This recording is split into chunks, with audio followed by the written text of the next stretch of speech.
Boa noite, irmão. Boa noite, irmã. É uma alegria, mais uma vez, nessa noite, poder compartilhar esse momento contigo.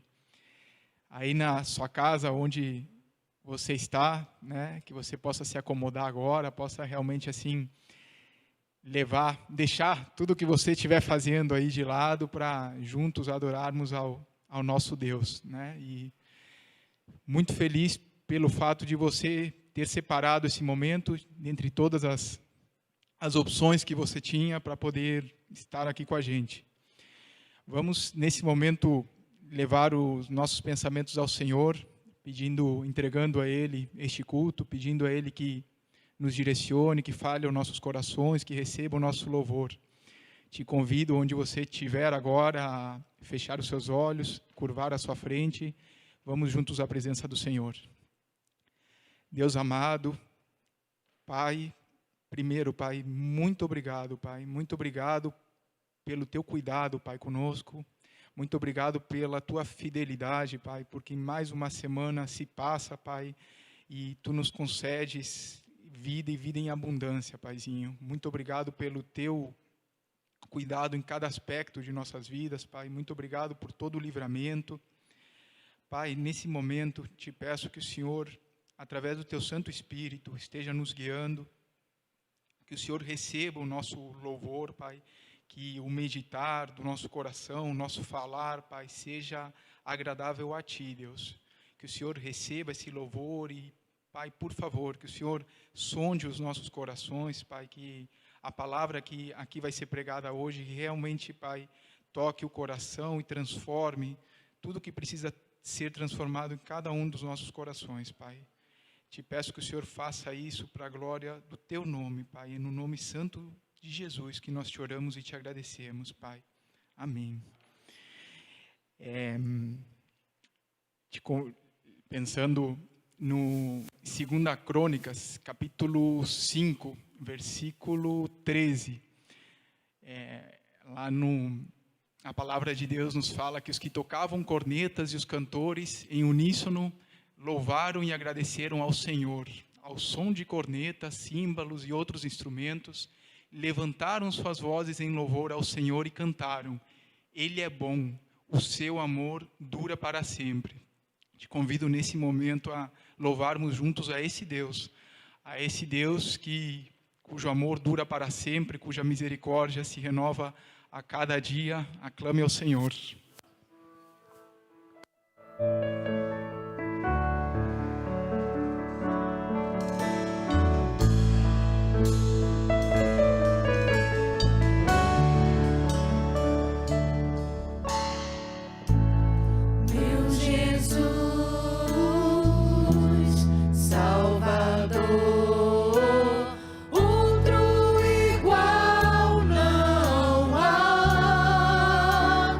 Todos os dias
Aleluia. Que essa canção seja uma verdade nas nossas vidas, que realmente, como cantamos, que em todo momento eu te louvarei, eu te glorificarei, que a gente não esqueça disso nem um instante, porque para isso fomos criados, para a glória dele. Te convido nesse momento, meu irmão, a lermos juntos a palavra do Senhor, que se encontra em 2 Tessalonicenses, capítulo 2, versículo 13 somente. Nos diz assim a palavra do Senhor: mas nós devemos sempre dar graças a Deus por vocês, irmãos amados pelo Senhor, porque desde o princípio Deus os escolheu para serem salvos mediante a obra santificadora do Espírito e a fé na verdade. Ele os chamou para isso, por meio de nosso Evangelho, a fim de tomarem posse da glória de nosso Senhor Jesus Cristo. Vamos até o 17. Portanto, irmãos, permaneçam firmes e apeguem-se às tradições que lhes foram ensinadas, quer de viva voz, quer por carta nossa. Que o próprio Senhor Jesus Cristo e Deus nosso Pai, que nos amou e nos deu eterna consolação e boa esperança pela graça, dê ânimo aos seus corações e os fortaleça para fazerem sempre o bem, tanto em atos como em palavras. Quando a gente lê essa palavra, se a gente começa já no primeiro versículo que a gente leu, no versículo 13, né? Já primeiramente o Senhor deixa muito claro que Ele nos escolheu para sermos salvos mediante a obra santificadora do Espírito e a fé na verdade. Ou seja, não é por mérito nosso, não é por esforço, mas é pela graça dEle. Não é pelas nossas boas ações, não é pelas nossas obras. E logo na sequência, ele também no próximo versículo, né, ele nos chama a tomar posse da glória do nosso Senhor Jesus Cristo. Esse tomar posse, tem um texto no Evangelho de João, capítulo 5, versículo 24, em que João, escreve o que Jesus disse naquele momento: eu lhes asseguro, quem ouve a minha palavra e crê naquele que me enviou, tem, olhem só o tempo do verbo, irmãos, tem a vida eterna e não será condenado, já passou da morte para a vida. O Senhor não nos chama para viver no futuro a vida eterna. O Senhor nos diz que a gente já tem, que a gente já passou da morte para a vida, irmãos. Então, que a gente verdadeiramente possa viver esses valores da eternidade aqui na terra já. E por último, quando a gente volta na nossa leitura, o último versículo, o Senhor nos exorta a perseverar, na verdade, né? Ele nos diz para permanecermos firmes, né? Permanecermos firmes e para praticarmos, né? Ou seja, praticarmos tudo o que Ele nos ensinou. Que o Senhor faça essa palavra frutificar no coração do irmão. Quero, nesse momento, convidar a irmã Ana para orar conosco aqui em pedido de intercessão, todos os pedidos que têm chegado. Amém, glória a Deus. Graça e paz, igreja. Que maravilha estarmos aqui adorando, cultuando o nosso Deus. E o Senhor, o nosso Deus, é um Deus de natureza abençoadora. Ele tem alegria em responder, em abençoar todo aquele que nele busca. E tem acontecido algo muito especial todas as manhãs, de segunda a sexta-feira, 6h30 da manhã, no Facebook do nosso pastor Lúcio Barreto. Nós temos nos encontrado para ter um momento muito especial com Deus. De segunda a sexta, o Senhor tem manifestado a sua graça, o seu amor, a sua força. E eu quero convidar você, se você ainda não participa desse culto de oração, a estar conosco de segunda a sexta-feira, às 6h30 da manhã, no Facebook do pastor. E Deus tem movido ali, o Senhor tem feito mesmo coisas maravilhosas no nosso meio. E eu quero colocar aqui, diante do Senhor, mais alguns desses pedidos, desses agradecimentos. E eu quero te convidar nessa hora, meu irmão, minha irmã, a você, se puder, colocar a mão no seu coração, que nós vamos falar com o nosso Deus, amém?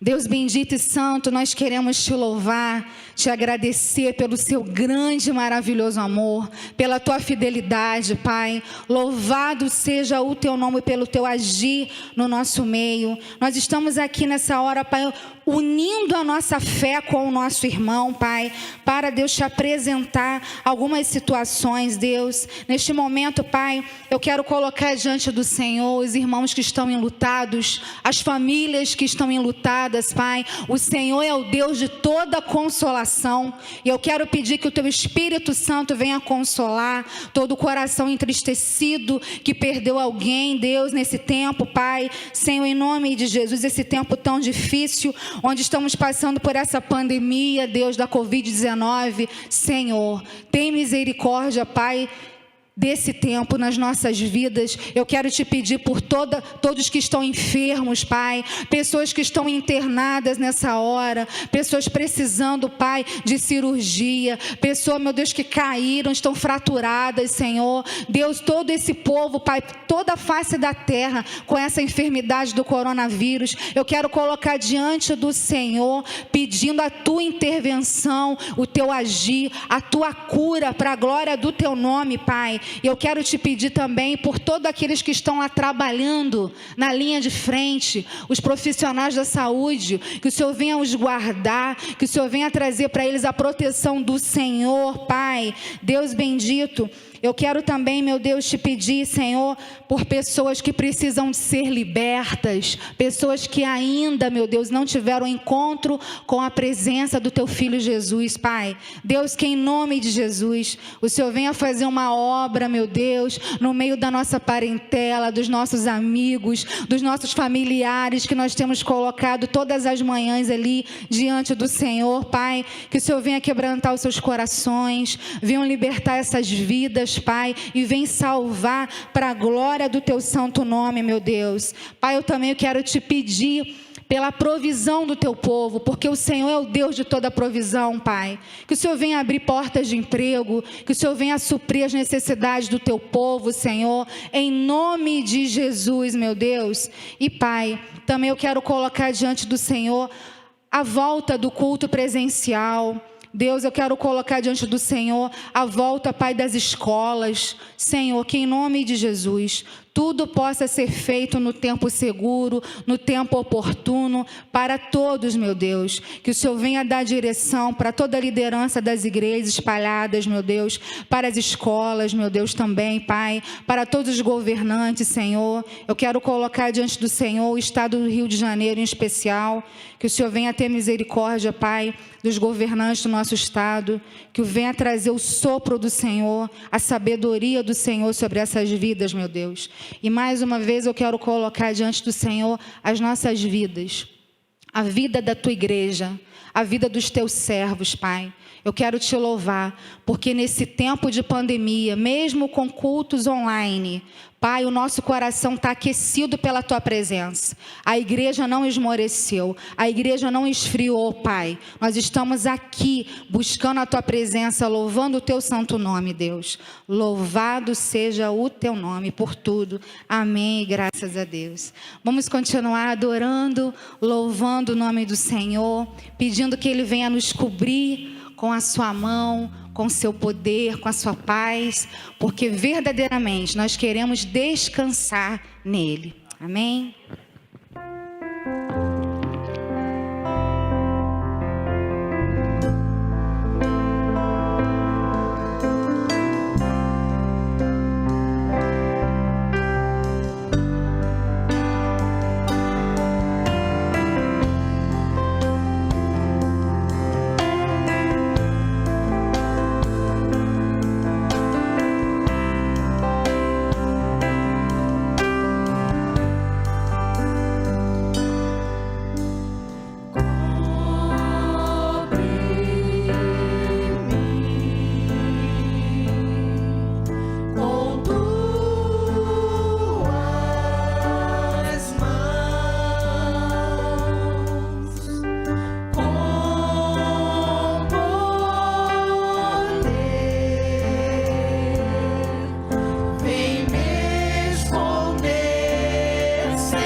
Boa noite a todos, graça e a paz de Jesus, todos que estão conosco aqui nessa noite, esse tempo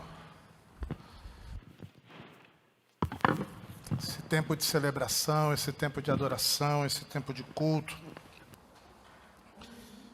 E a gente quer agradecer a Deus pela sua vida, você que está aí na sua casa, você que de repente está no seu local de trabalho e conseguiu ter um tempinho, separou esse momento para estarmos juntos em adoração. Então quero louvar a Deus pela tua vida e pedir que de fato Deus lhe visite aí e contemple o teu coração e veja aquilo que vai no seu interior e se apresente a ti, que você tenha esse contato com Deus, experimente desse contato com Deus. Nós temos meditado no livro de Neemias.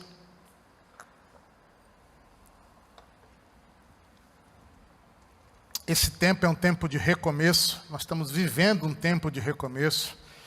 E dentre muitas possibilidades, entendemos que Neemias era e foi um personagem marcante e que muito pode nos influenciar.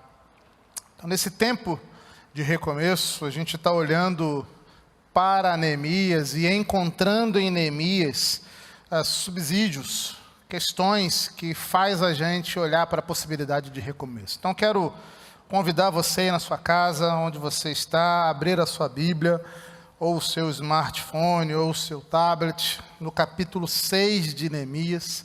Nós vamos ler do 1 ao 16.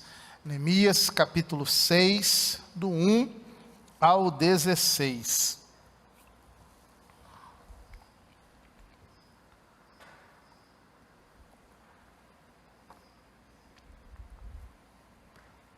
Neemias, capítulo 6, do 1 ao 16, diz assim a palavra do Senhor. Quando Sambalate, Tobias, Gesem, o árabe e o restante de nossos inimigos souberam que eu havia reconstruído o muro e que não havia ficado nenhuma brecha, embora até então eu ainda não tivesse colocado as portas nos seus lugares, Sambalate e Gesem mandaram-me a seguinte mensagem: venha, vamos nos encontrar num dos povoados da planície de Ono. Eles, contudo, estavam tramando fazer-me mal. Por isso enviei-lhes mensageiros com esta resposta: eu estou executando um grande projeto e eu não posso descer. Por que parar a obra para ir encontrar-me com vocês? Eles me mandaram 4 vezes a mesma mensagem, e em todas elas dei-lhes a mesma resposta. Então, na 5ª vez, Sambalate mandou-me um dos seus homens de confiança, com a mesma mensagem. Ele tinha na mão uma carta aberta, em que estava escrito: dizem entre as nações, e Gesem diz que é verdade, que você e os judeus estão tramando uma revolta, e que por isso estão reconstruindo o muro. Além do mais, conforme dizem, você está na iminência de se tornar rei deles. E até nomeou profetas para fazerem em Jerusalém a seguinte proclamação a seu respeito: há um rei em Judá. Ora, essa informação será levada ao rei, por isso vamos conversar. Eu lhe mandei essa resposta: nada disso do que você está dizendo e nada disso que está acontecendo é pura invenção de sua cabeça. Estavam todos tentando intimidar-nos, pensando: eles serão enfraquecidos e não concluirão a obra. Eu, porém, orei: agora fortalece as minhas mãos. Um dia fui à casa de Semaías, filho de Delaías, neto de Metabel, que estava trancado portas adentro. Ele disse: vamos encontrar-nos na casa de Deus, no templo, a portas fechadas, pois estão querendo matá-lo e eles virão esta noite. Todavia eu lhe respondi: acha que um homem como eu deveria fugir? Alguém como eu deveria entrar no templo para salvar a vida? Não, eu não irei. Percebi que Deus não o tinha enviado e que ele tinha profetizado contra mim porque Tobias e Sanbalate o tinham contratado.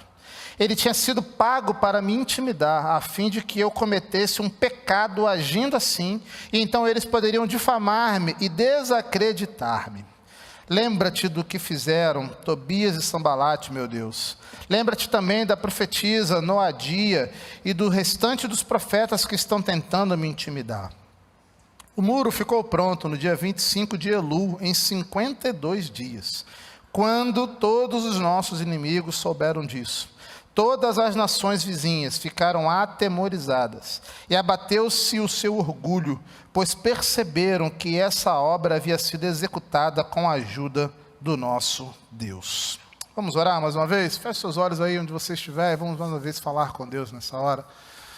Deus amado, Deus querido, nós te somos gratos, Senhor, pelo privilégio, pela oportunidade de estarmos mais uma vez na tua casa, tendo o acesso à tua palavra, para meditarmos a tua palavra, para aprendermos mais da tua palavra, para crescermos mais na tua palavra e para fazer com que essa tua palavra dê a nós a capacidade de compartilhar a tua palavra. Portanto, Senhor, nessa hora nós te rogamos, dá-nos o entendimento da tua palavra, que a gente consiga, Deus, nessa hora, nesse momento, compreender a tua palavra e aplicar a tua palavra aos nossos corações.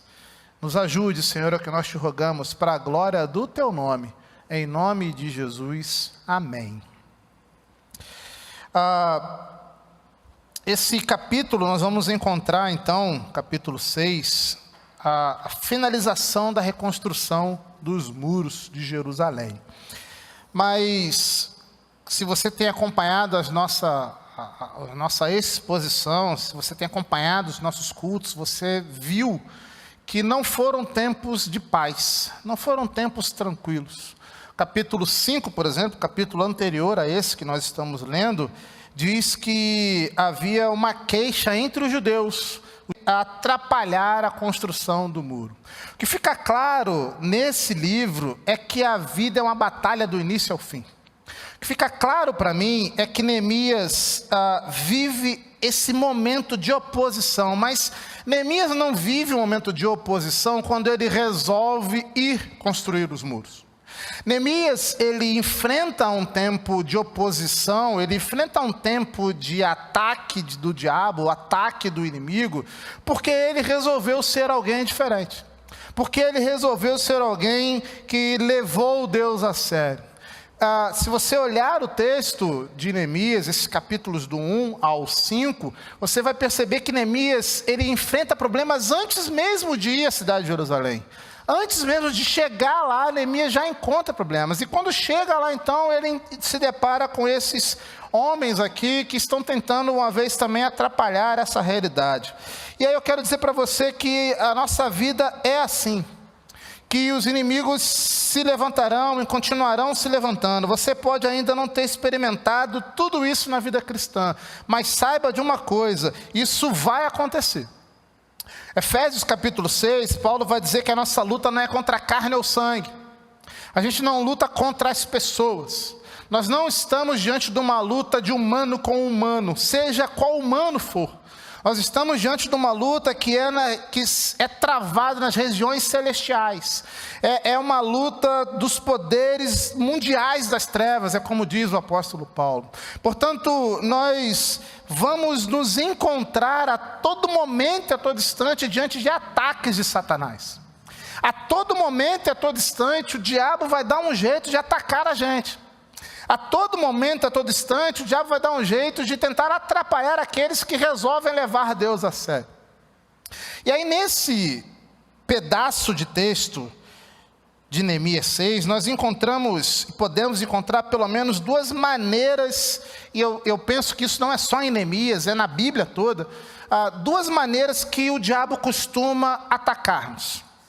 A Bíblia vai dizer que o diabo, Pedro vai dizer, 1 Pedro 5, 8, eu acho, se não me falha a memória, Pedro vai dizer que o diabo é como um leão. É um leão que está ao nosso derredor tentando nos tragar.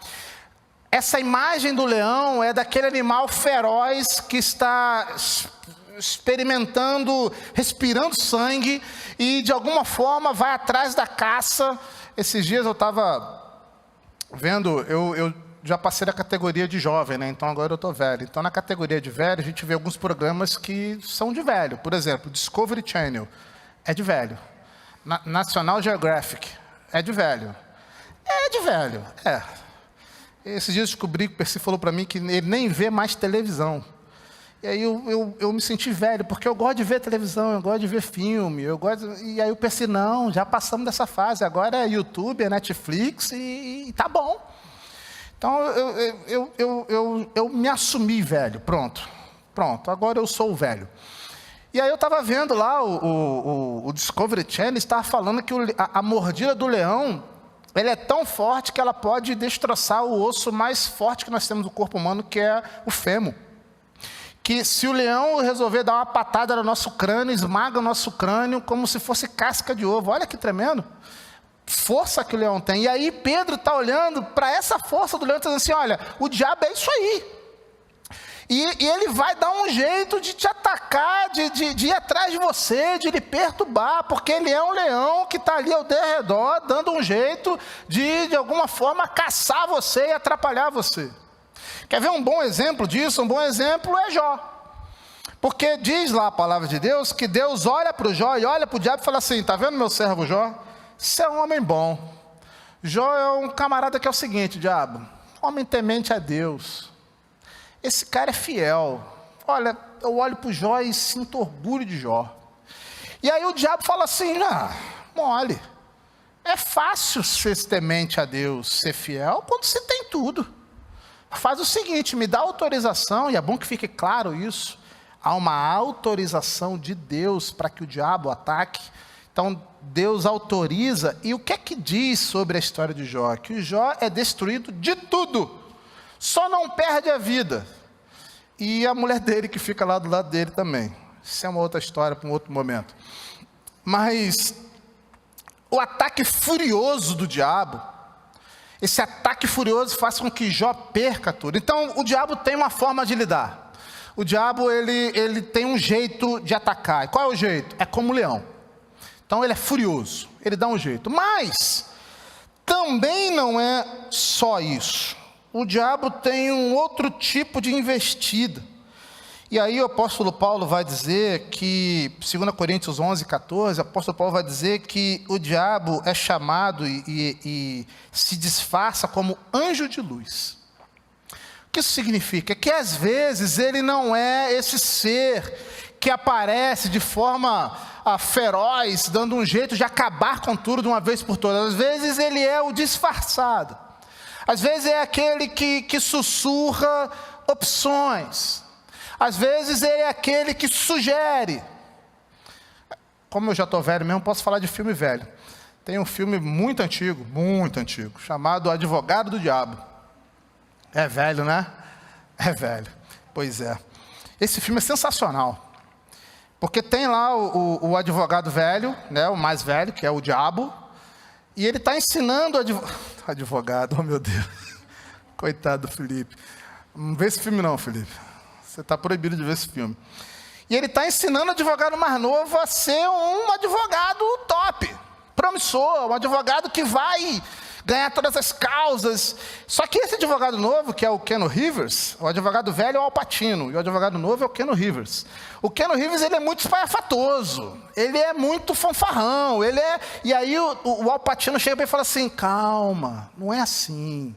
Você não pode sair por aí fazendo. Não, é disfarçado. Ele usa uma expressão no filme que é assim, é a mão por baixo da saia da menina. É a expressão que ele usa. É como se dissesse assim, não é assim para todo mundo ver. É um negócio que quase ninguém percebe.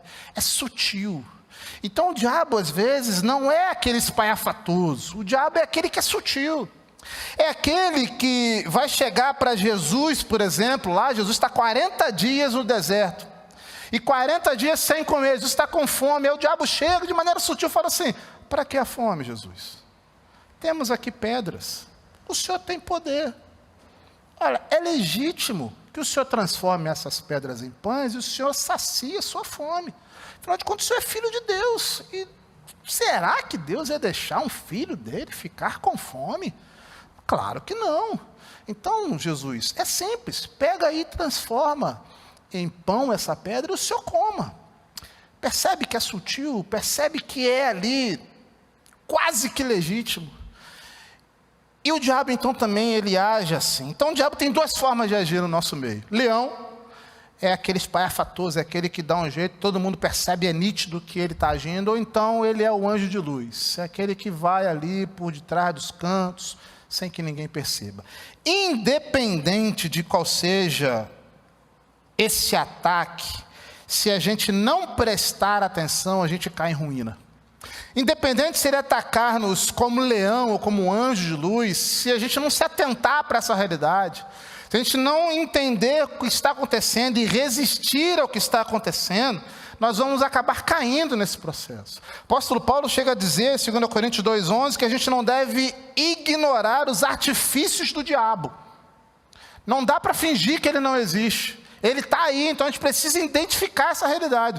E aí a gente encontra Neemias. Neemias é um homem que está vivendo na perspectiva de reconstrução, de viver um tempo de conclusão de obra, e aí ele se depara com Sambalate, com Tobias, com Gesem, e esses homens estão dando um jeito, sendo, claro, usados pelo diabo para dar um jeito de acabar com esse processo.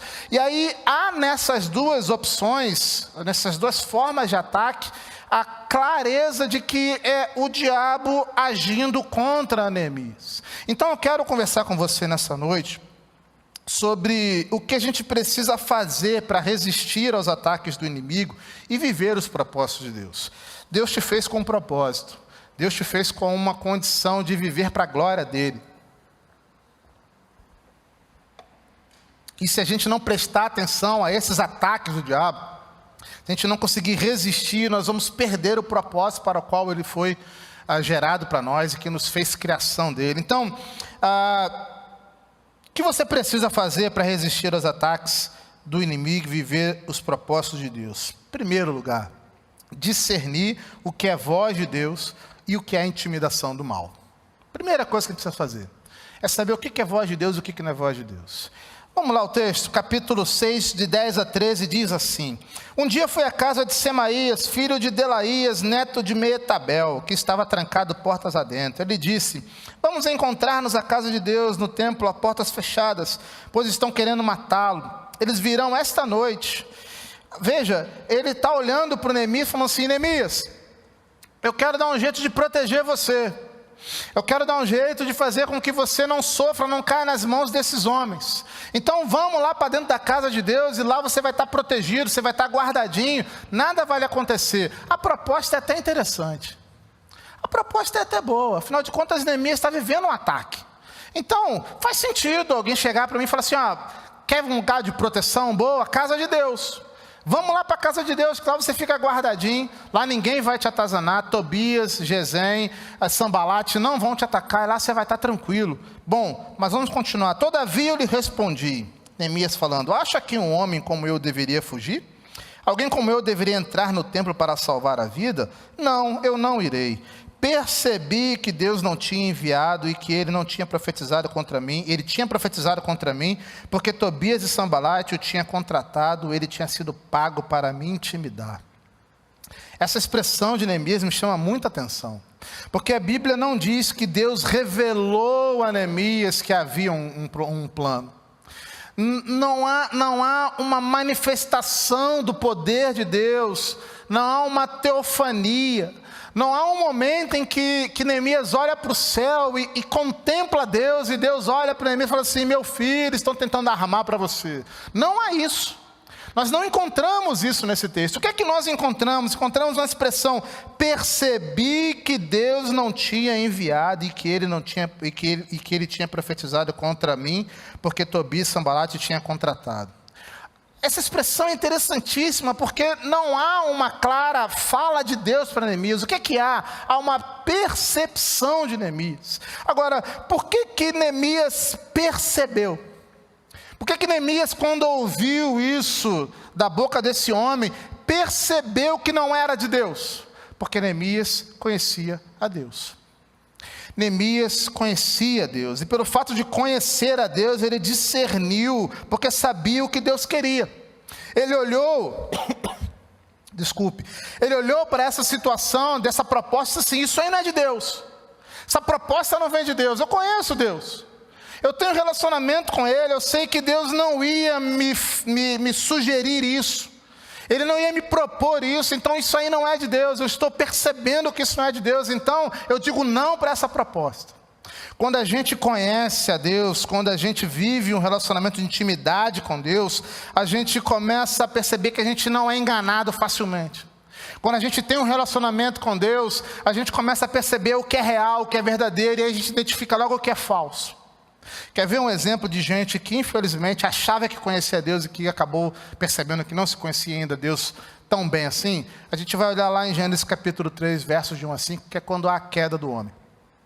Porque ali a serpente vira para Eva e para Adão e fala assim: que foi que Deus mesmo disse que não poderia, que você não poderia comer de todas as árvores que está? É isso que Deus disse? E aí a Eva fala para Eva e o Adão fala para a serpente: não, nós podemos comer do fruto das árvores do jardim, mas não comam do fruto da árvore que está no meio do jardim, não toquem nele, é isso que Deus falou. E aí o serpente fala o que para ela? Bom, mas olha só, se pode comer de tudo menos dessa árvore, então você não pode comer de tudo. E aí, olha a jogada satânica. Sabe por que Deus não quer que você coma? Porque se você comer, você vai ser igualzinho a Deus. E Deus vai ficar com inveja de você. Você vai começar a perceber que Deus não é isso tudo mesmo. Você vai começar a ver Deus de um outro jeito, de uma outra forma. E aí Deus vai perder você. Deus vai perder o seu controle. Deus vai perceber e ver que agora eu tenho um igual. Então é isso que Ele não quer. Então, você quer isso para a tua vida? Não quer. Então coma dessa árvore do conhecimento do bem e do mal. E eu penso, irmãos, que quando a serpente coloca a dúvida no coração do casal, o casal cai nessa dúvida porque não conhece ainda plenamente a Deus. Gente que conhece a Deus faz como Jesus, por exemplo. Porque Jesus está dizendo lá em Mateus 16, 21, que ele precisa ir para Jerusalém. Ele está dizendo para os seus discípulos: olha, eu preciso ir para Jerusalém e tem que ir porque lá eu serei sacrificado, lá eu serei martirizado, lá eu serei açoitado, lá eu sofrerei, lá será um tempo bem difícil, mas eu vou ser morto, mas eu vou ressuscitar no terceiro dia. Aí Pedro olha para essa realidade, aí pega meio que Jesus de lado. Sabe aquele momento que alguém quer te chamar a atenção, mas não quer na frente de todo mundo para você não passar vergonha? É Pedro pegando Jesus. Jesus pega o Jesus meio que de lado e fala assim: Senhor, não diga isso. Diz o texto que ele chama a parte e repreende Jesus e diz: Jesus, isso nunca vai acontecer. E aí Jesus, docilmente, de forma mansa, de forma tranquila, ele olha para o Pedro e fala assim: Pedro, para trás de mim, Satanás. Não vem com essa conversinha não. Sabe por quê? Porque você não vai ser pedra de tropeço para mim. Não pensa nas coisas de Deus, mas nas dos homens. Eu estou fazendo tudo isso, Pedro, porque eu conheço aquele que eu sirvo, e eu sei que isso é a missão que eu preciso cumprir. Eu sei que esse é o caminho. Então, Jesus está olhando para a realidade de intimidade com o Pai, está dizendo assim: eu vou dizer não a qualquer proposta que é contrária àquilo que Deus quer para a minha vida. E eu penso que deveríamos agir assim também. Conhecer mais a Deus, ter intimidade com Deus, buscar mais um relacionamento diário com o Senhor, para que no momento que surgir as sugestões demoníacas, diabólicas, a gente perceber que isso não é de Deus. Eu me lembro quando eu pastoreava lá em Campo Grande, era a época de eleição, a gente tinha um estacionamento que era de, eu não sei o nome daquilo, mas como se fosse brita, mas não é bem brita, era um terreno ruim, pronto. E aí o sonho da igreja era colocar o asfalto ou o concreto no estacionamento. E aí, vamos orar, irmãos, vamos fazer uma campanha e tal. Até que um belo dia, terminando o culto, o irmão falou assim: pastor, eu tenho um amigo que ele pode abençoar a igreja. Ele pode botar o asfalto aqui na igreja. Eu falei, é mesmo, meu irmão? Tem, pastor, eu vou pedir para ele passar aqui essa semana e conversar com o irmão. Pode ser? Eu falei, quer abençoar a igreja? Como é que eu vou dizer não para abençoar a vida da igreja? Nunca. Traga ele aqui. Então, pastor, semana que vem ele vem aqui. Aí me ligou, disse, tá indo aí tal dia. Lembro o dia. Ele sentou-se lá na minha sala e começou a conversar. Não, pastor, porque realmente eu tenho abençoado algumas igrejas. Deus tem me dado essa capacidade de abençoar algumas igrejas. E aí o irmão me disse que a igreja tem essa necessidade de colocar aí um asfalto. E eu queria saber como é que anda esse processo da igreja. Eu falei, meu irmão, a gente não tem dinheiro, a gente quer muito isso aí, mas a gente não tem, a gente está fazendo uma campanha. Não, pastor, não precisa de dinheiro. Eu falei, é mesmo, meu irmão? Não, não precisa não, eu vou dar um jeito de abençoar a vida da igreja. Tá bom, vai abençoar, a gente recebe, tá ótimo. Amanhã eu passo aqui e pego o senhor para levar o senhor lá, para o senhor ver como é que vai ser feito isso. Eu falei, tá bom, meu irmão. Aí me botou no carro, me levou, chegou lá, tinha uma placa assim com o número, 9999. Lembram, época de eleição, tá? 9999 e a foto no cidadão. Aí eu olhei para o cidadão e falei, isso está parecendo comitê. Mas o cara disse que ia ajudar. Então, aí subi a escadinha e cheguei lá, um monte de foto do cidadão com o número 999. Eu não lembro o número, nem preciso lembrar, mas 9999. E aí o camarada sentou-se e falou assim, então, pastor, o senhor quer que a gente abençoe a sua igreja? Aí, quando eu sentei que eu ouvi, eu falei, não quero não. Mas o irmão, não quero mais não. Mas pastor, o rapaz trouxe o senhor aqui dizendo que o senhor queria. Eu falei, queria, mas não quero mais não. A igreja vai ser abençoada de outro jeito. Não quero mais esse negócio mais não, eu vou embora. Mas eu falei, não precisa nem me levar. Eu pego um ônibus aqui e volto para a igreja, não precisa nem me levar. Não perca seu tempo. Tempos depois, o irmão veio falar, pastor, o senhor não quis ajuda? Eu falei, rapaz, a impressão que me deu é que esse homem queria fazer política. E barganhar. Igreja não é para esse negócio. E aí o rapaz disse, pastor, não sabia, ele falou que queria abençoar, para mim ele só queria abençoar, então por isso que eu apresentei para o senhor. O que acontece nessa história? Imagina que eu estivesse sentado junto àquele homem lá e tivesse aceitado essa proposta de barganhar política com a igreja. Onde que isso iria parar? Mas ainda bem que naquela hora que eu sentei ali, que eu percebi, falei, não, isso não é de Deus, isso não é Deus que vai abençoar, isso é outra história. E esse troço aí eu não quero compactuar com essa realidade. O apóstolo João, ele vai dizer o seguinte, amados, não creiam em qualquer espírito, 1 João 4:1, não creiam em qualquer espírito, mas examine os espíritos para ver se eles procedem de Deus. Esse é o nosso exercício. Neemias sentado, ouvindo lá a proposta desse homem, dizendo assim, peraí, deixa eu experimentar, saber se é de Deus. Não, isso não é de Deus, porque eu conheço Deus. Eu já disse isso aqui, mas tempos atrás, Buenos Aires fez um curso para que as pessoas não fossem enganadas com notas falsas. Porque diziam naquela ocasião que Buenos Aires era um dos maiores centros onde se adulteravam notas, cédulas de dinheiro. E aí foi feito o curso para que as pessoas tivessem contato e percebessem que essa nota era falsa e verdadeira. E aí foram lá investigar e ver como é que era o curso e descobriram que as pessoas manuseavam apenas as notas verdadeiras. Não tinha manuseio da nota falsa. Então alguém perguntou, mas quando que eles vão manusear as falsas? E aí o rapaz que conduziu o curso disse assim, nunca. Como assim nunca? Mas então quando que eles vão saber se as notas são falsas? E aí o rapaz disse, cada vez que manuseia a verdadeira, identifica mais a verdadeira, mais rápido ele vai identificar aquilo que é falso. Cada vez que você tem mais contato com o que é verdadeiro, quando o falso aparecer, você identifica lá o que aquilo é falso. Então, meu irmão, minha irmã, você quer resistir aos ataques do diabo e quer continuar vivendo os propósitos de Deus para a sua vida, entenda aquilo que é voz de Deus e aquilo que não é voz de Deus. Faça como Neemias. Neemias olhou para a realidade e disse assim, isso não é de Deus. Isso não pertence a Deus. Isso não é o processo de Deus agir. Não é assim que meu Deus age.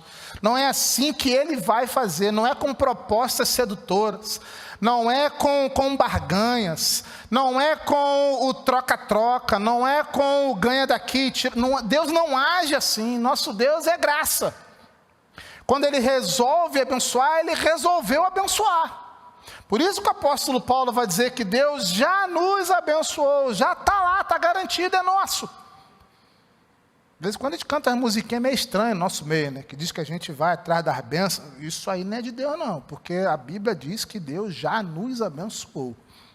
Então, meu irmão, minha irmã, você quer resistir aos ataques do diabo? Você quer, de fato, viver um tempo de continuar na perspectiva do propósito de Deus? Faça o seguinte: crie comunhão com Ele. Porque no momento que você viver comunhão com Ele, você vai estar diante daquilo que é verdadeiro. E diante do que é verdadeiro, o falso você vai identificar logo. Infelizmente, a gente encontra muitos cristãos por aí que acabaram se perdendo no meio da caminhada, tropeçaram, caíram, porque simplesmente não conseguiram viver um tempo de conhecer aquilo que é verdadeiro. E quando apresentaram qualquer outra proposta, eles achavam que era de Deus. E aí aceitaram a proposta e descobriram que não era de Deus e viveram um tempo difícil, um tempo de dificuldade. Então, meu irmão, minha irmã, identifique aquilo que é voz de Deus e aquilo que não é voz de Deus. Segundo e último lugar,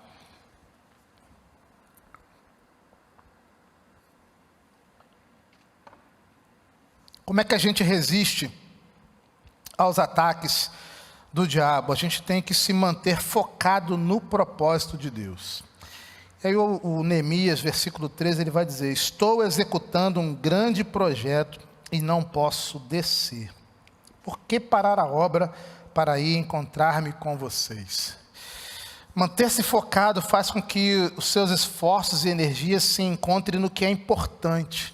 Quando você mantém-se focado naquilo que precisa ser feito, você se torna eficiente. E você se torna eficiente ao ser seletivo.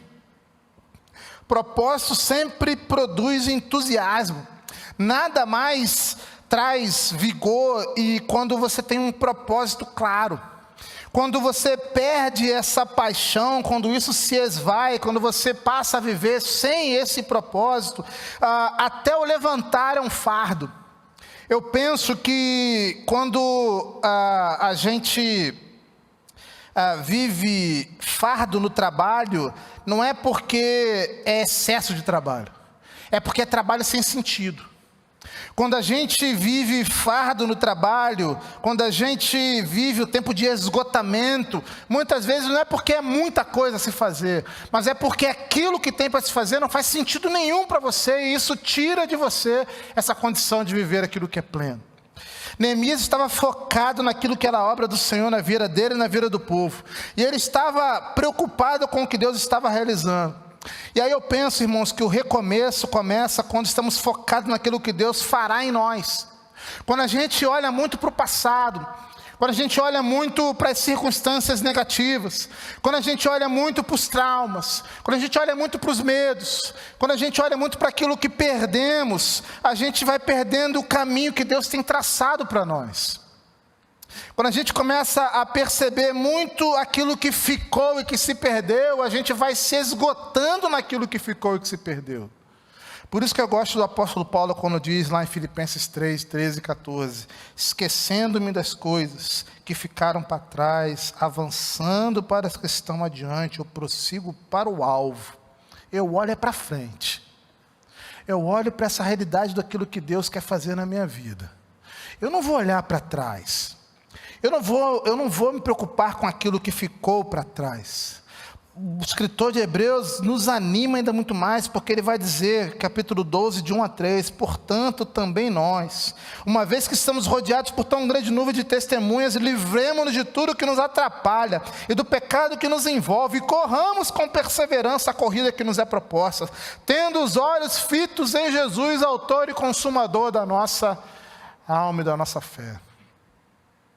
Quando a gente está focado no propósito que Deus tem para nós, a gente resiste aos ataques do diabo. Neemias está tão focado no propósito de Deus, que a resposta dele é bem direta: não dá para te atender.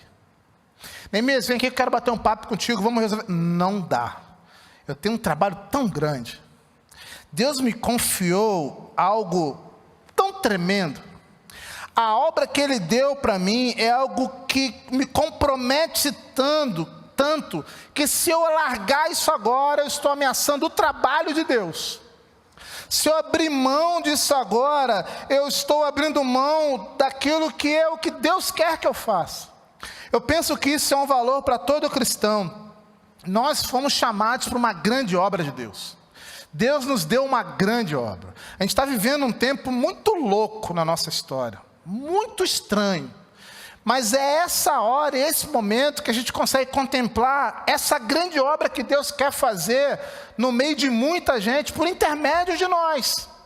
É olhar para uma realidade de desolação, olhar para uma realidade de tristeza, de perda, de luto, de trauma, de dor, de doença, e perceber o seguinte: como que eu posso ser bênção no meio desse povo? Que palavra eu posso dar? Com quem eu posso orar? Quem eu posso visitar? Para quem eu posso ligar? Como que eu posso usar dos meus mecanismos, do meu tempo, da minha energia, da minha produção, dos meus bens, dos meus talentos, dos meus dons, para transformar a vida de alguém? Deus nos chamou para essa grande obra. E quando às vezes eu encontro com alguns cristãos que falam assim: eu não vejo a hora disso acabar. Eu digo: meu irmão, você tem uma grande oportunidade, nesse tempo ruim, nesse tempo de dificuldade, de mostrar aos outros que a alegria do Senhor é a nossa força. E você não pode perder essa oportunidade. Neemias olha para essa realidade e fala o seguinte: eu não vou abrir mão de algo que é tão grande. Deus me deu um negócio tão grande que eu não posso simplesmente achar que isso é nada, ou que isso é pequeno demais. E sabe o que é mais interessante?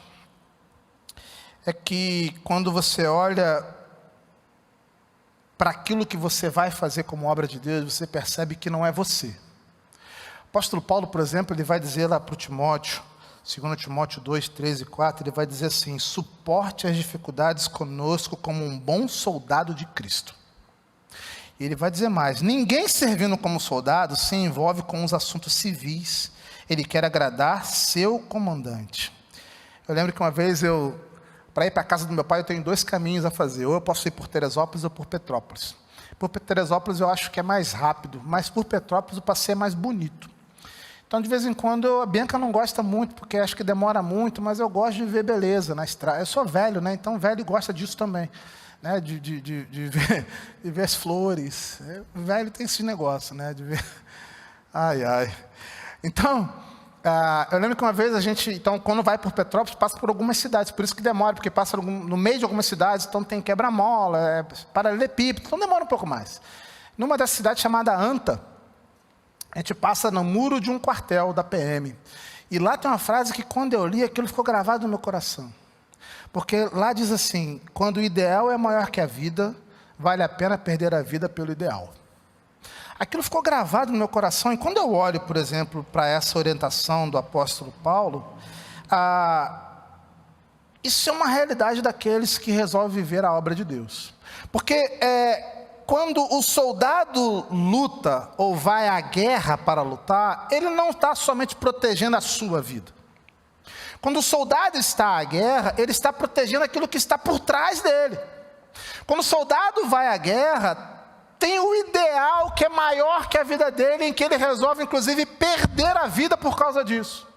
Ele vai à guerra e ele fala assim: se eu tiver que morrer por causa disso, eu vou morrer.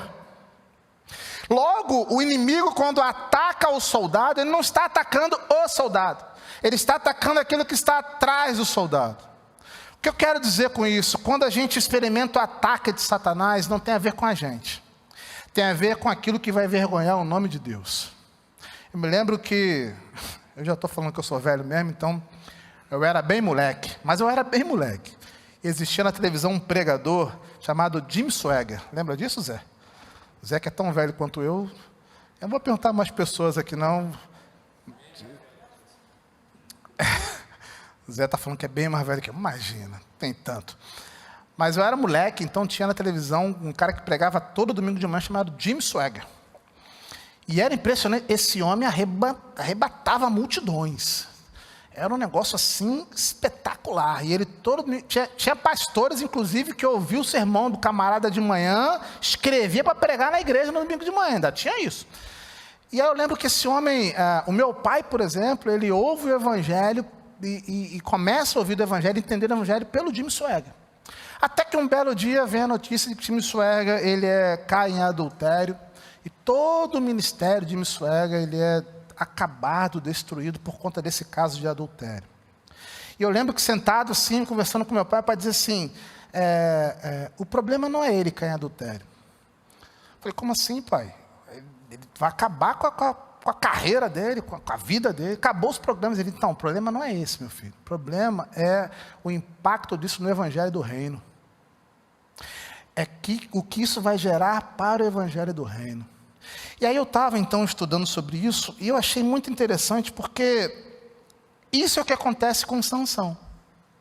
Quando você lê a história de Sansão, por exemplo, a primeira percepção é que Sansão cai na lábia de uma mulher, e isso, por conta disso, ele é preso e quase morto, e acaba a história dele aí porque ele é enganado por uma mulher. Mas quando você pega e olha nessa perspectiva, que está para além de Sansão, olha que interessante, Juízes capítulo 16, verso 23 e verso 24. Então os líderes dos filisteus se reuniram para oferecer um grande sacrifício ao seu deus Dagom, e para festejar comemorando. O nosso Deus entregou o nosso inimigo Sansão em nossas mãos. Quando o povo o viu, louvou ao seu Deus. O nosso Deus nos entregou o nosso inimigo, o devastador da nossa terra, aquele que multiplicava os nossos mortos. Veja que a guerra aqui não é a guerra dos filisteus contra Sansão. A guerra aqui é contra o Deus dos filisteus, contra o Deus de Sansão. E no momento em que eles estão lá celebrando o Deus Dagom, eles estão dizendo o seguinte, o nosso Deus é maior que o Deus de Sansão, porque o nosso Deus trouxe aquilo que era referência de juiz, de governador para o povo de Israel. Então o nosso Deus venceu o Deus deles. E diz lá que quando Sansão então está no seu último estágio de vida, diante dos pilares daquele templo, o pessoal fazendo chacota de Sansão, que ele então coloca as mãos na pilastra, ele faz uma oração, ele diz assim, Deus me dê forças mais uma vez para que o teu nome seja honrado. Então a guerra ali era muito maior que o Sansão era alguém que estava ali fazendo, vivendo para os propósitos de Deus. Vale lembrar que Sansão é citado lá em Hebreus como homens de fé, heróis da fé. Então, quando você está diante de uma realidade de proposta de Satanás, eu quero que você pense o seguinte, isso aí que vai acontecer, vai prejudicar quem? Vai denegrir a quem? Vai manchar o quê? Neemias, quando olha para essa realidade, ele percebe, não estão só atrás de mim, não querem só me derrubar, não querem só acabar comigo, eles estão querendo acabar com a obra de Deus. Eles estão querendo terminar e atrapalhar aquilo que Deus quer fazer, e não sou eu aquele que vai atrapalhar a obra de Deus. Não serei eu aquele que vai destruir e atrapalhar aquilo que é o trabalho de Deus que quer fazer em mim. Eu tenho uma grande obra, ele disse, eu não posso me comprometer. Eu tenho uma grande obra, eu não posso abrir mão disso. Eu tenho uma grande obra e ele é um trabalho muito grande, eu não posso deixar que o pecado me afete. Porque eu sei de uma coisa, o pecado não afeta só a gente. O pecado afeta os nossos amigos, o pecado afeta a nossa família, o pecado afeta a nossa igreja, o pecado afeta até os perdidos. E quando às vezes a gente escuta a história de homens que tinham tudo para ser de Deus, mas tiveram um exemplo equivocado, viveram um mau testemunho na sua família, no seu meio, diz assim, olha, eu acho até muito legal esse negócio de cristianismo, mas quando eu olho para o meu pai, para minha mãe, para o meu irmão, para o meu tio, para a minha sobrinha, e eu vejo que Deus não fez a obra nele, para mim não faz sentido viver nesse Deus, ou com esse Deus. Portanto, meu irmão, minha irmã, a gente deve perceber que a batalha que a gente está lutando é uma batalha muito grande e de muita responsabilidade. Estar diante da obra de Deus e assumir como obra de Deus é uma responsabilidade muito grande. Estar diante dessa realidade e dizer assim, Deus, eu quero fazer a tua obra, isso vai gerar no seu coração uma responsabilidade muito grande. Eu me lembro muito claramente daquela expressão de Elias para Eliseu. Porque Elias está subindo aos céus e aí fala assim, Eliseu, pede o que quiser. E aí Eliseu se enche de coragem e diz assim, eu quero porção dobrada. Pediu bem, Eliseu? Pediu bem demais. Quero porção dobrada. A fala de Elias para Eliseu é algo espetacular, porque Elias fala assim: dura coisa você pediu. Português agora, vou apertar a tecla SAP. Você não faz ideia do que você acabou de pedir. Você não faz ideia do quanto isso vai custar. Você não faz ideia do que isso vai gerar em problemas, em situações para a sua vida. Mas você não sabe como você vai agradar a Deus por ter pedido isso. A gente quer fazer a obra de Deus, vivendo um tempo de recomeço, a gente precisa resistir ao diabo. E como é que a gente resiste ao diabo? A gente primeiro identifica o que é a voz de Deus. E depois a gente compreende que aquilo que Deus está nos convocando a fazer é muito grande, é muito importante. E que não dá para a gente levar isso de qualquer jeito ou de qualquer maneira. E aí, para terminar, há um resultado quando a gente resiste ao diabo e a gente então vive focado no propósito de Deus. E sabe que resultado que é? Capítulo 6, verso 16, lá de Neemias, porque lá vai dizer o seguinte: quando todos os nossos inimigos souberam disso, todas as nações vizinhas ficaram atemorizadas e abateu-se o seu orgulho, pois perceberam que essa obra havia sido executada com a ajuda do nosso Deus. Eles olhavam para Jerusalém antes e falavam assim: cidade devastada, cidade destruída, cidade que não tem mais nada, cidade que não tem mais jeito, cidade acabada, cidade que não vai para lugar nenhum, não tem mais como produzir nada nessa cidade, essa cidade já era. Mas aí Neemias vai, aceita, quer viver os propósitos de Deus. Neemias identifica aquilo que é a voz de Deus, aquilo que não é a voz de Deus. Neemias vive focado no propósito de Deus. Neemias olha para essa realidade e fala assim: eu não vou abrir mão de trabalhar na obra de Deus, e custe o que custar, haja o que houver, eu vou continuar trabalhando. E quando tudo isso acaba, Neemias poderia muito bem bater no peito e dizer assim: eu que consegui.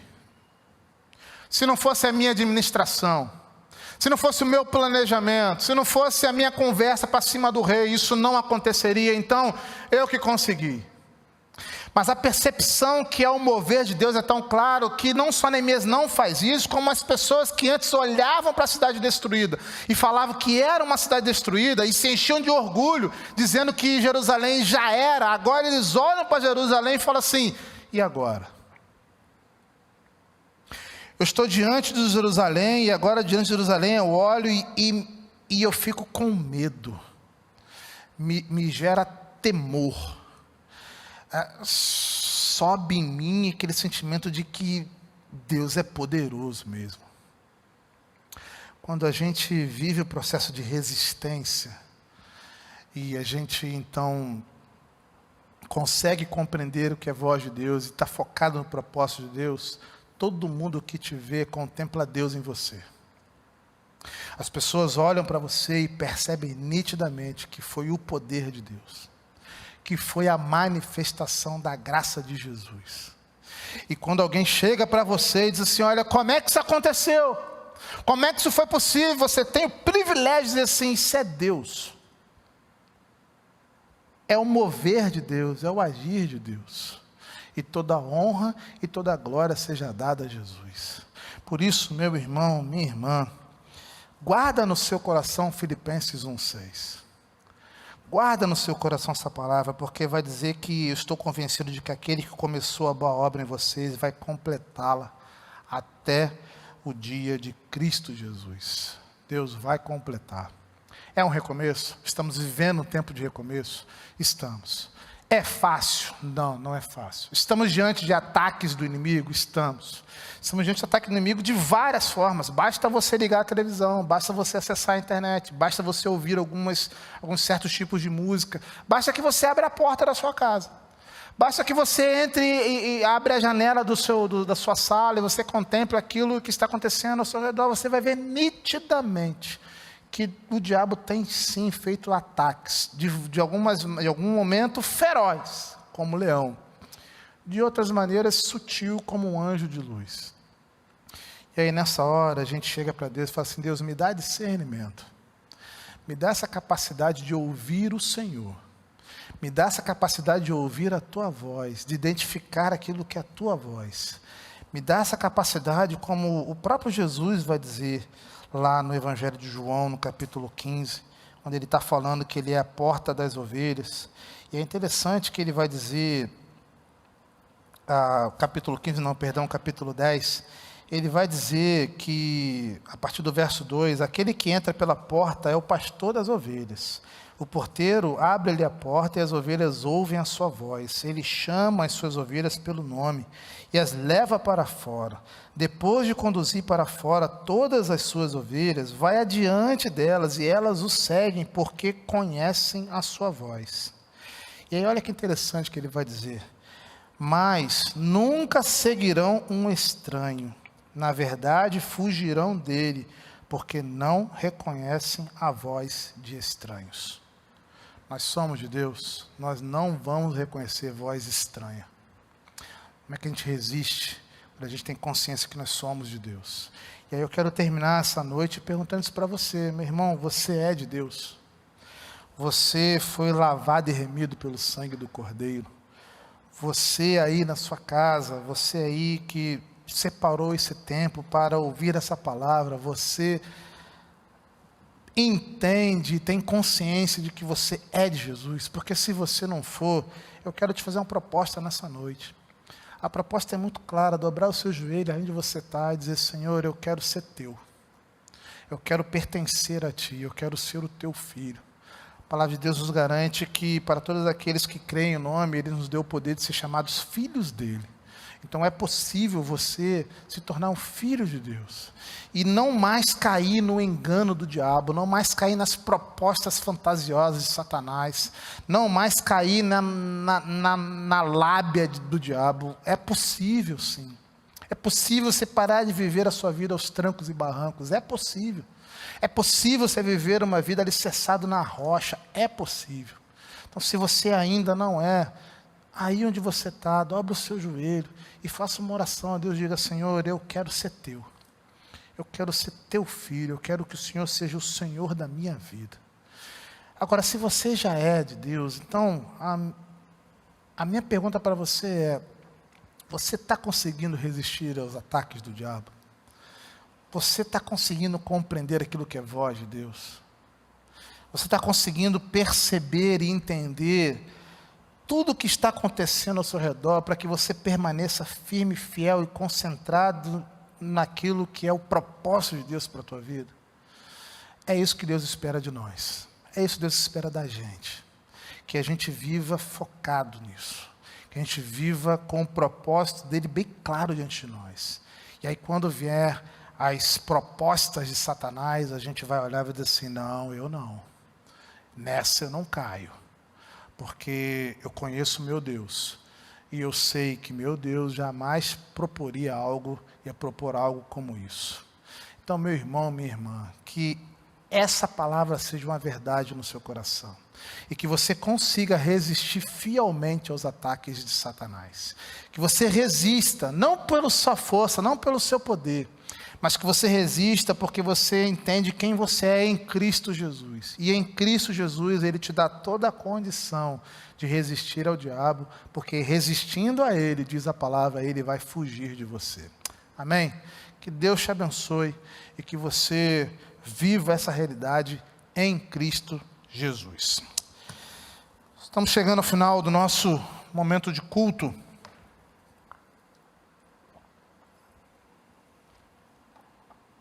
E eu quero então deixar alguns breves avisos, quero falar dos aniversariantes.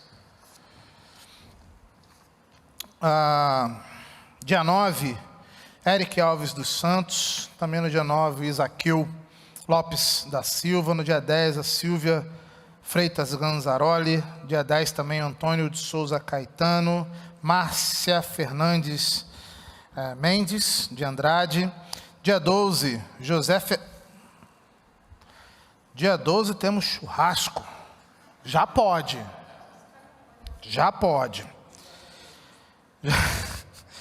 Dia 12, José Fernandes Alves. Que legal. Dia 12, Maria Inês dos Santos Nascimento. Também dia 12, o André de Almeida Vieira. A Marcos Vinícius Bittencourt. Norival Aprísio do Canto. É o Vavá, né? O Norival, né? O Vavá. Raquel Cristina Matos, no dia 15, Glória Alexandre Ferreira Canedo. Também no dia 15, a Bruna Menezes Araújo.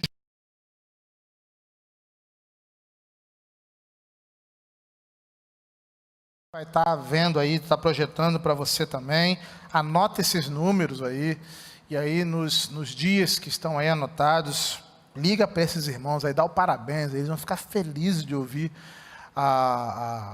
receber a sua ligação e ouvir de você o parabéns. Então, não perca essa oportunidade de parabenizar aqueles que estão fazendo aniversário esta semana. As lives de oração continuam funcionando normalmente, de segunda a sexta-feira, às 6h30 da manhã, no Facebook do pastor Lúcio Barreto, 6h30 da manhã.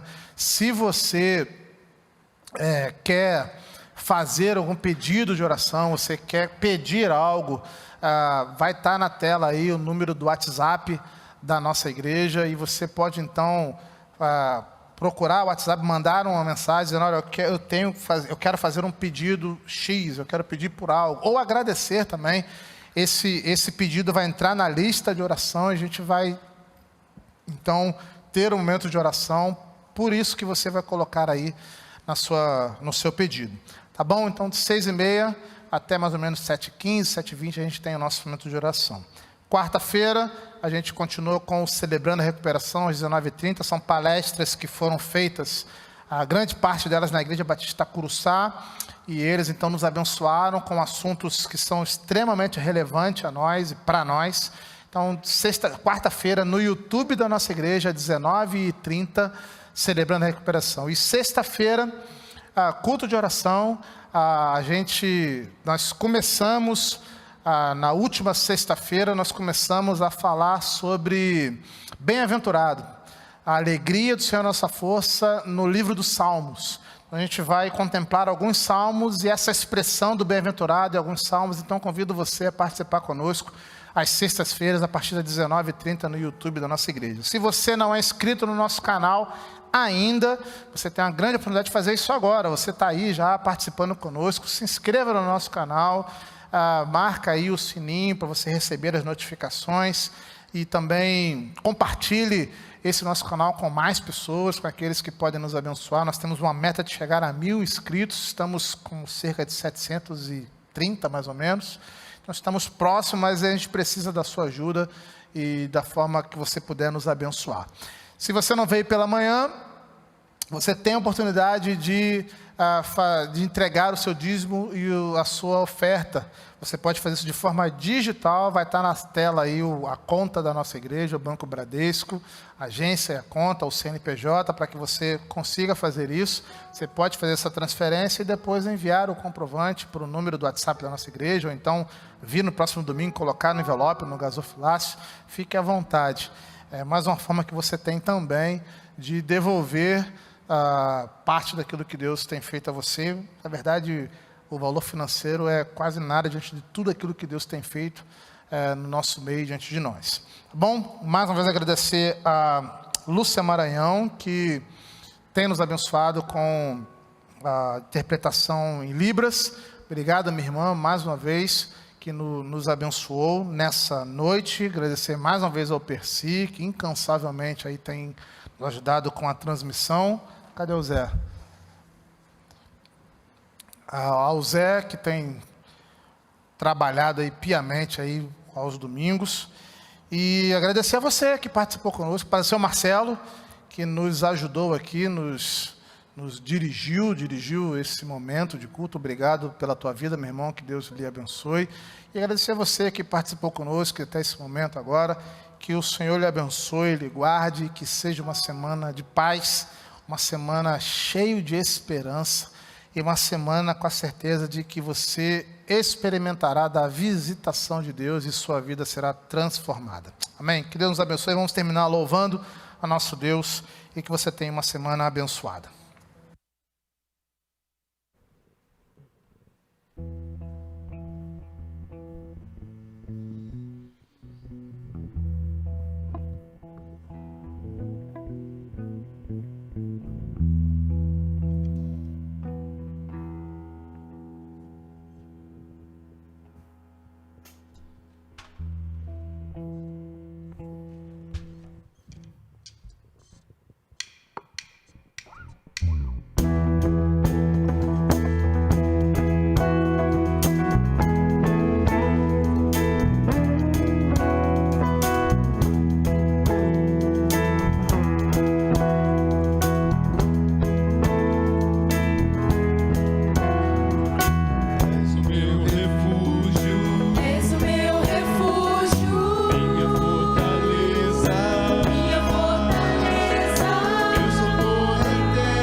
glória.